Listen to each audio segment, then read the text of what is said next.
Hey friends, welcome to another video. I use the Blue Yeti microphone for providing the quality audio for my videos. The Blue Yeti microphone is a very heavy product. Obviously, this product came out almost a decade before and it is still out there in the market because of its good quality. However, there are very limited number of stands available for this product just because this product is really heavy and the low quality stands may not be able to hold this microphone very well. So my search ended with the Mockingbird professional microphone stand. It is a very high quality stand built up of metal. So this video is all about its unboxing and the basic setup of the Mockingbird professional microphone stand for my Blue Yeti microphone. After setting this microphone stand, I could find that this product has very good quality. However, I had to unfortunately return the product just because the shock mount sent by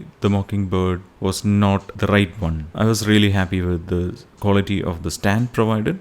However, since the shock mount was not suitable, I had to unfortunately return the product. Here is a quick video with the unboxing and the setup of Mockingbird professional microphone stand for my Blue Yeti microphone.